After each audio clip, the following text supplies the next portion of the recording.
শোনা যাচ্ছে BNP chairperson Tarique Rahman ৪০ থেকে ৫০ সদস্যের একটি বড় মন্ত্রিসভা গঠনের পরিকল্পনা করছেন। অভিজ্ঞ সিনিয়র নেতাদের দেওয়া হতে পারে গুরুত্বপূর্ণ মন্ত্রণালয়, আর প্রতিমন্ত্রী হিসেবে দেখা যেতে পারে এক ঝাঁক তরুণ মুখ। টেকনোক্র্যাট কোটায়ও আসতে পারে চমকপ্রদ কিছু নাম। দীর্ঘদিনের রাজনৈতিক অভিজ্ঞতা, আন্দোলন সংগ্রামে ভূমিকা এবং দল পরিচালনায় অবদানের ভিত্তিতে তাদের হাতে গুরুত্বপূর্ণ মন্ত্রণালয়ের দায়িত্ব তুলে দেওয়া হতে পারে বলে আলোচনা রয়েছে। প্রতিমন্ত্রী বা সহকারী দায়িত্বে দেখা যেতে পারে ছাত্র রাজনীতি থেকে উঠে আসা এক ঝাঁক তরুণ নেতাকে। নতুন প্রজন্মের নেতাদের সামনে আনার এই ধারণা অনেকের কাছেই ইতিবাচক বলে মনে হচ্ছে, কারণ তরুণদের মধ্যে প্রযুক্তি, আধুনিক যোগাযোগ ব্যবস্থা এবং নতুন চিন্তাধারার প্রতিফলন বেশি দেখা যায়।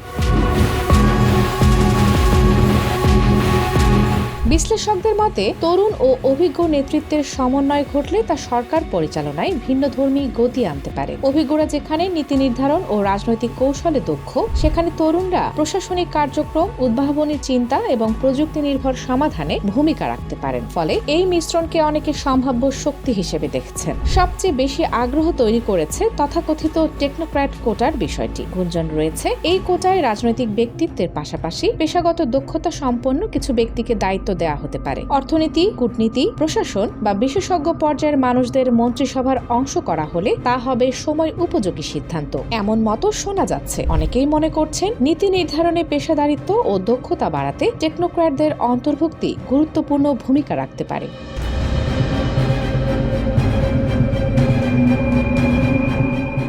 এদিকে সংরক্ষিত নারী আসন থেকেও কয়েকজনকে মন্ত্রিসভায় নেওয়ার সম্ভাবনার কথা আলোচনা হচ্ছে। নারীর অংশগ্রহণ বাড়ানোর এই বিষয়টি এখন বাংলাদেশের রাজনীতিতে একটি গুরুত্বপূর্ণ প্রসঙ্গ। সামাজিক ও রাজনৈতিক প্রতিনিধিত্বের ক্ষেত্রে নারীদের বড় দায়িত্বে দেখা গেলে তা সরকারের ভাবমূর্তি ও ভারসাম্যের দিক থেকেও ইতিবাচক প্রভাব ফেলতে পারে বলে মনে করছেন অনেকে। বিশেষ করে যোগ্যতা ও অভিজ্ঞতার ভিত্তিতে নারীর নেতৃত্বকে সামনে আনার বিষয়টি অনেক বিশ্লেষকের কাছেই সময়ের দাবি হিসেবে বিবেচিত হচ্ছে।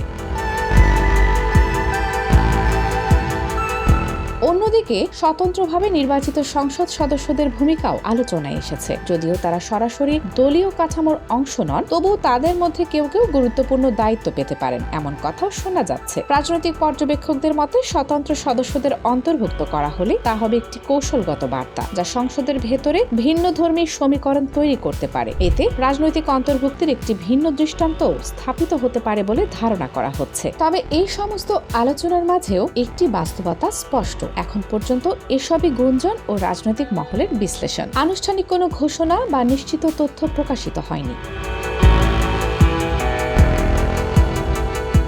রাজনীতিতে সম্ভাব্য নেতৃত্ব, দায়িত্ব বন্টন বা মন্ত্রিসভা নিয়ে আলোচনা প্রায়ই দেখা যায়, কিন্তু চূড়ান্ত সিদ্ধান্ত আসে আনুষ্ঠানিক ঘোষণার মাধ্যমে। ফলে নিশ্চিতভাবে কিছু বলার আগে অপেক্ষা করে যুক্তিযুক্ত বলে মনে করেন অনেকেই। পর্যবেক্ষকদের মতে বড় আকারের একটি মন্ত্রিসভা গঠনের ধারণার পেছনে একাধিক কারণ থাকতে পারে। দলীয় ঐক্য, প্রশাসনিক কার্যকারিতা, রাজনৈতিক ভারসাম্য এবং ভবিষ্যৎ কৌশল সবকিছু বিবেচনায় নিয়েই সাধারণত এমন সিদ্ধান্ত নেওয়া হয়। শুধু সংখ্যা নয়, মন্ত্রিসভার কাঠামো ও সদস্য নির্বাচন দেশের রাজনৈতিক বার্তা ও দিক নির্দেশনার উপরও বড় প্রভাব ফেলে।